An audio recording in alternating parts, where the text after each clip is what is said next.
I've been all in my phone, I got options. And I don't wanna tell you to drop it, but I don't wanna play your fair. Yeah, something that makes me look at you too often. Baby, you can give it something.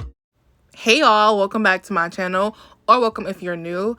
I am back with another video. As you guys can see by the title, back with an acrylic application for beginners, experienced, or whatever video, an updated one. It was long overdue for an updated application video, so without further ado or being too long-winded, let's get into the video. I know y'all probably like, wait, the nails are already done. Don't worry, we're gonna get into how I got this beautiful application, but first I wanted to go over a few things as in liquid to powder ratio, how to pick up the proper bead, and all of those things. First things first, is very important, even the way that you pick up your monomer onto your brush. The way that you pick up the liquid as well as how much will determine the size and the consistency of your bead, right? So right now I'm showing you guys the motion in which I use to pick up my liquid or my monomer. Normally I would tap my brush on the edge of my the rim of it. However, because this one has the ridges, it does this funky thing to my brush. So what I do is I dip it in my monomer and I tap it on the side walls of the dapping dish to release the liquid, as much liquid as I want. The more liquid you release, of course, the less liquid will be in your brush, resulting in a smaller bead. The less liquid you release, of course, the more liquid you will have in your brush, resulting in a larger bead. After tapping the desired amount of liquid from one side of my brush, I flip it over to the opposite side and use that to pick up the bead. That's very important. So whatever side you do not tap off the liquid from, use that side to pick up your bead. And you guys will see me demonstrate that here a few times. However, right now I am demonstrating how I go in and dip my brush into my acrylic powder at a 45-degree angle. If you don't want to dip the brush in there straight down, you don't want to dip it in there and drag it. You don't want to do any of that. You want to dip it in there at a 45-degree angle, which you guys can see me do here. And you want to tap it into that acrylic powder. You don't want to drag it. Now here it will look like I kind of dragged it, only because I'm picking this acrylic jar up and it's hard for me because I'm trying to show you guys the angle in which I'm doing it, which is at a 45-degree angle. So it's like kind of tilted, but it looks as if I dragged it or kind of like drug it a little bit. However, I did not. I just tapped it right down in there. And also because I do have it picked up instead of sitting down on the table like it normally would be, it looks like the acrylic, because your goal when you're picking up a bead is that you want the acrylic only on one side, and that is why you want to do it at a 45-degree angle, because the acrylic should only be on one side of the brush. It should not be on both sides. You should not dip your brush straight down in there. It should be at a 45-degree angle.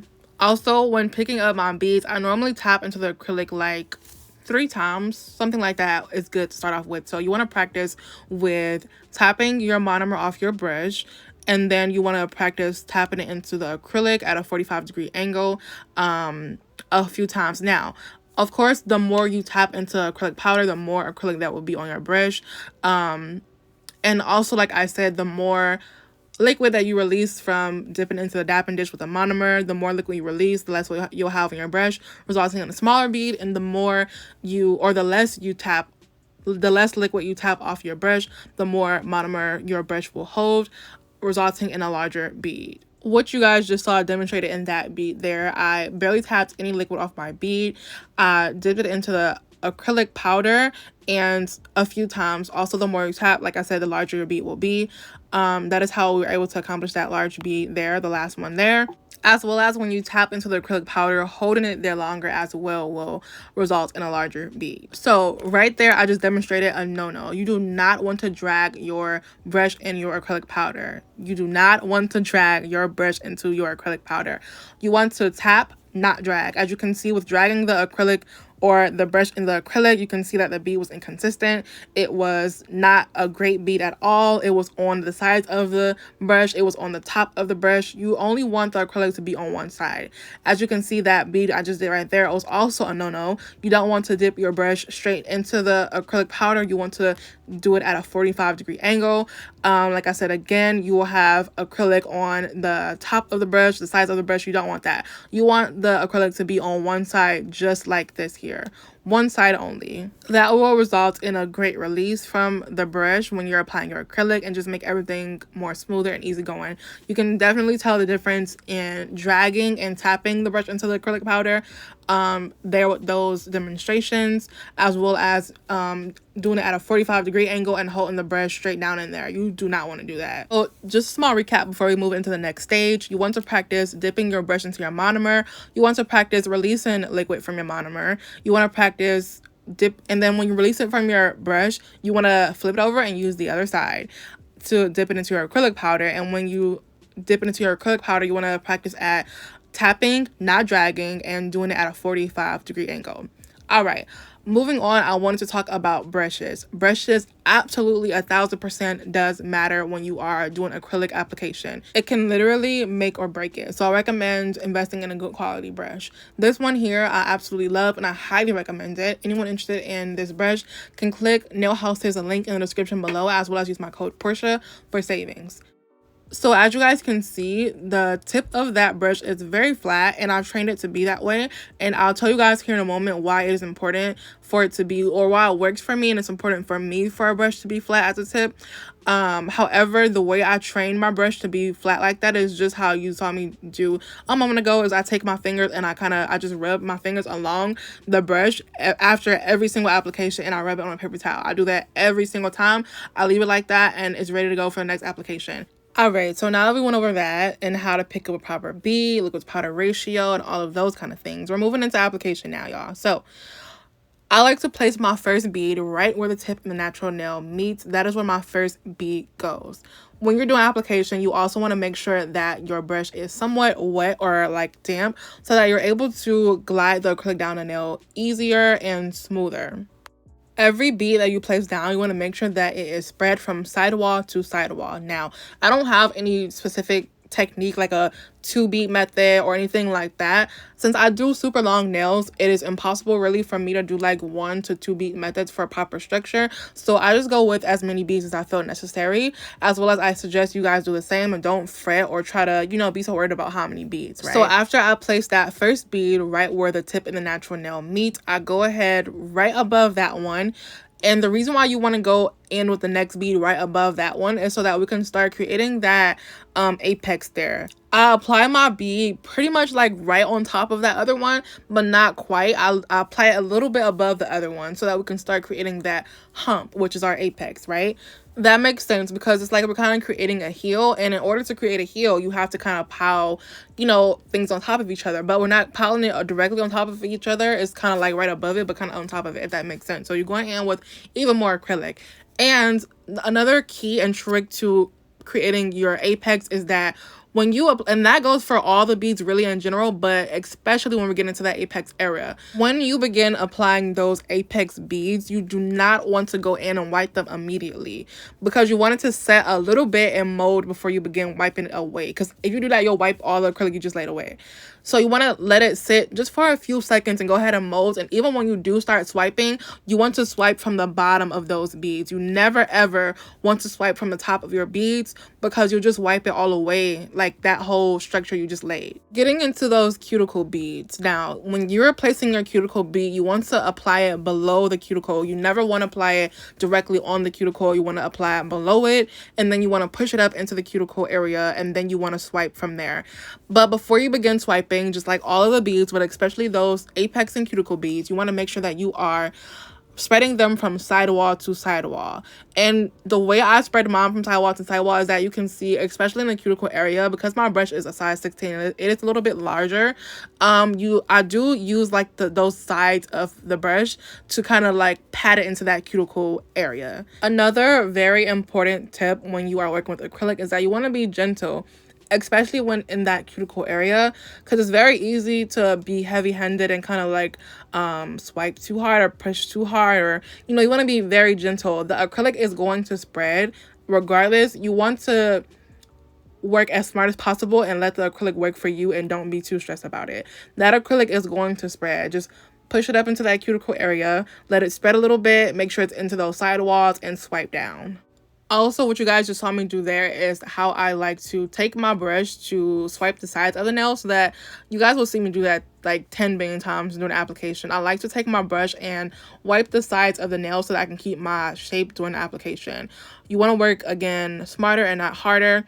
The smoother your application is and the better shaped it is, and the better you keep the shape together throughout the application, the less filing you have to do. And I'll insert a quick replay of what I meant by swiping the sides of the nails. And I also like to do it with the brush the long way instead of the short way, which you guys will see in the replay I'm about to put right now. So this right here, I am demonstrating the motion in which I don't like to do it. I like to do it this way, the long way. I just kind of, clean up those sides so that I can keep my shape.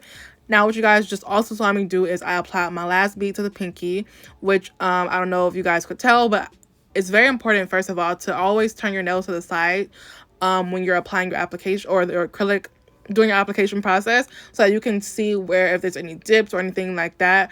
And right there I caught a tiny dip. You guys can't see it, but I can. And what I do when I see dips is that I place an acrylic bead right there and I swipe it upwards so that I can level out the entire nail. So I don't know if you guys can see the difference between now and just the previous clip. You probably can't at all. Like I said, it was barely anything, barely any dip, but I just wanted to show you guys that if you do have a dip, you want to make sure that you go ahead and fill that in by applying acrylic bead there and swipe it upwards and then downwards to level it out.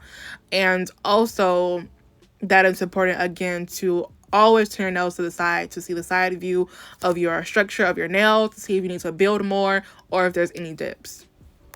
Okay, so this video is, I forgot to mention, in real time. This whole entire video is in real time. Me applying the acrylic and everything is all in real time, because I wanted you guys to see exactly what it is that I'm doing and, the pace and everything. Also, I didn't mention, but the acrylic powder that I am using is one that I custom mixed from some pink glow that it's from Dynamic. It's Dynamic Nail Supplies pink glow powder, as well as Dynamic Nail Supplies dragon pink. I mixed those two together. That's why it is like not a consistent acrylic. It's kind of like you know how it is when you have a glow powder, you guys see, I don't know if you guys can notice how it kind of fades from dark to light, which don't bother me at all. I've used this acrylic before and it looks like that. I know it looks like that and I'm not bothered by it at all, but that is the acrylic that I'm using. Also, the monomer that I am using is Nail House's Pro Monomer. I use their monomer all the time. It's the only monomer that I use, and I've recently switched to the Pro monomer. Now, it is very important the type of acrylic that you use. You want to invest in good quality acrylics that can make or break your application as well as the monomer that you use. Like I said, I highly recommend Nail House acrylics, their monomer, the brushes, everything. And I do like Dynamic Nail Supply because they are beginner friendly acrylic brand, so I do highly recommend those two. And I said those two brands specifically because that's the brands I'm using, the brands I just mentioned. This is not that video where I tell you guys all the brands that I like. However, I do highly recommend those two brands. Nail House is more of a faster drying formula. However, I do highly recommend Dynamic Nail Supply for beginners because their formula is very, very easy to use for beginners. So going back to my initial statement is invest in good quality products, and good quality don't always mean the higher price products. It don't always mean that, I promise. But find you some acrylics that are good quality and that works for you, because it can definitely, like I said, those things, the acrylic, the monomer, the brush, can all make or break your application. Moving along, as you guys can see, I am, moving along with the application. I'm doing the same thing on each nail, really. As you can see, placing my first bead again where the tip and the natural nail meet. And then I go ahead and make sure that those acrylic beads that I laid down are spread from sidewall to sidewall. And the way I do that is, you guys see, I like to pat. I only wipe when that acrylic is spread from sidewall to sidewall. That is when I begin wiping. After that first bead is laid down where the tip and the natural nail meet, I like to go right in above that one with my second bead, beginning to create and form my apex. Now, like I said again, when you are placing your apex beads, you don't want to wipe them immediately because you will wipe away that structure you just laid, right? Then after it sets for a few seconds, you want to go in and begin swiping the bead from the bottom of the bead. You don't want to mess with the top, not yet, or really not at all, honestly. You guys will see that I never really mess with the top of my beads that I lay down, like the apex in particular, because you don't want to wipe away, again, that structure. After that, I apply about one more bead, and then from my cuticle area, I apply the bead below the cuticle and I push it up into the cuticle. Do not worry so much about the cuticle application to where, because you'll start like getting in your head and you'll mess it up. The acrylic will spread, so lay the acrylic below the cuticle, push it up into the cuticle, let it spread a little. Make sure that it's spread from sidewall to sidewall. If it doesn't spread, you pat it from sidewall to sidewall gently again, so you're not flooding it or anything like that. And then you want to swipe it down. Go ahead and clean it up with the tip of your brush, and that is why it is important or for me at least, it helps my brush being flat at the tip, because I can go in and clean around that cuticle area and really get in there and tuck that acrylic into the cuticle without flooding it or anything like that, if that makes sense. So just go ahead and watch what I'm doing. I promise that if you use these tips, especially about the apex, I know a lot of people struggle with that the most, you will definitely see a difference. And work on your liquids powder ratio. Again, when you are dipping your brush into your monomer, you are tapping that liquid off. You're not like, you know, aggressively like, you know what I'm saying, you're tapping it off, and you're gonna flip it over and use the other side to tap into your acrylic powder. You want to tap into your acrylic powder, not drag. The more taps you tap into that acrylic powder, of course, the bigger your bead will be, and the less you tap, the smaller it will be. The more liquid you tap off your brush, the less liquid you will have, resulting in a smaller bead. And the more liquid you have on your brush, the less you tap off, the more you'll have on the brush, and the bigger your bead will be. As well as if you want to achieve a bigger bead, of course, you can hold the brush into that acrylic powder a little bit longer. So you guys can see how, again, I am building that apex by applying those beads not directly on top of each other, but right like above each other. And then the key to it is that when you are laying those apex beads is to let them set and mold just a little bit before you begin swiping. And when you begin swiping, you don't want to mess with the top of that bead, because you will wipe all of that structure away. Blend the bead from the bottom first. Tap it into the sidewalls, or pat, tap, pat, same thing. And then you want to swipe it downward. And then again, when you're doing your cuticle bead, place that acrylic below the cuticle, not on it. Place it below it. Push it up into that cuticle area, pat it across the cuticle from sidewall to sidewall, let it spread a little bit. Don't think about it too much. Be very gentle and swipe it down. That's it, y'all. And when you're doing your application, you want to go ahead and, like I said, clean up the sides of your nails. Like, just run the brush along the sides to keep your shape, as well as, you know, if you want to, you can train your brush to be flat at the tip like this, because it helps, as you guys can see, with cleaning up that cuticle area for anything that you know, may not want up there. And then also turn your nails to the side to see the view. Always. That is something that I do 10 billion times as well during application, so that I can see that if there's any dips, like you guys just saw there was a small dip. And what did I do? I placed a bead there, I swiped it upward, then downward to level it out, and now as you can see, it's perfect. Another thing that I want to mention too is, if you guys didn't know, you know now that not every acrylic is the same. Right? So some acrylics are faster drying, some acrylics are slower drying, and some of them works, you know, both of them works different in different temperatures as well. If it's colder in your area, the acrylic will dry a lot slower and it can be runny. If it's warmer, it can dry super duper fast. So you have to know these things. You have to know the acrylic you're working with. Find an acrylic that works for you and learn it. You have to learn the acrylic. You have to almost be one with the acrylic. Like, seriously though, like, you have to learn your acrylic. And going back to what I was saying about the different temperatures, it happens, it's inevitable. If you are in a colder area, or the times around the year when it gets colder and your acrylic is runny, go ahead and add a few drops of acetone into your monomer, and that will dry up the acrylic way faster and give it a better consistency. Another very, very important key that I want to mention when doing application at the cuticle area is that you want to point your nail downward, so that you let gravity do its job and it doesn't flood the cuticle. Just point the nail downward. The acrylic will automatically flow downward once you place it to the nail, because that's how gravity works, and you won't flood the cuticle. It will help way better. And that's what just doing the nails, period. Point the nail downward, but especially doing that cuticle area so that you don't flood it. Also, as you guys can see, when I'm doing my cuticle area, that is just about the only time that I use the tip of my brush, right? For the remaining of the application, I am only using the body of my brush to like swipe the acrylic downward, like you should only be using the body of your brush. Also, remember to always keep your brush damp or wet in some type of way so that no acrylic dries up on your brush. You do not want that at all. You want to always keep a clean brush that results in a cleaner and smoother application. Always wipe your brush when you are in between picking up beads. Like, as you guys, I don't know if you guys could see, but I literally wipe my brush 10 billion times as well during application. That is the 3 things that I do the most. I clean the sides of my nails to keep the shape. I wipe my brush on my paper towel, making sure or ensuring that the brush is clean, and I also turn my nails to the side every single second to make sure that my structure is proper. Practicing all of these things that I mentioned in the video today will definitely get you on the road to a smooth and clean application.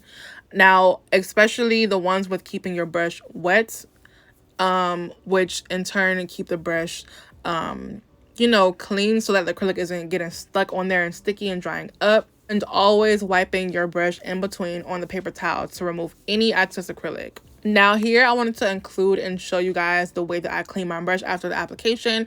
After my applications, my brush isn't that dirty at all because I do those steps during to ensure that like I said again, no acrylic gets stuck in my brush or anything like that.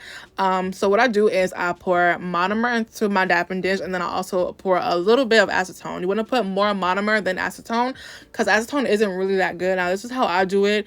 I don't need people, you know what I'm saying, like the acetone police to come and say don't use acetone, don't use acetone. I've been using acetone from the beginning of my nail journey, and you know what I'm saying, it's worked for me. But you don't want to use just straight acetone. I use monomer as well. I always say that monomer, that acetone works as like the shampoo for the brush, and because it is hair essentially, and then the monomer serves as conditioner because monomer is more like the moisture agent or whatever. So I do that in a dapping dish, and then I swirl it around until it's clean. As you guys can see, I go ahead and press it down and kind of like smooth it out for it to be flat again and ready for the next application. So that is the end of my video. I really hope that you guys learned from this video and you follow these tips, and you'll be well on your way to a smooth and better application. If you have any questions, leave them below. If you learned something, give this video a thumbs up, subscribe to my channel, and turn on your bell notifications so you're notified each and every single time I drop a new video. Stay tuned for the next video because that one will consist of me shaping and designing these nails. Thank you all so much for watching, and I'll see you in the next one. Bye for now.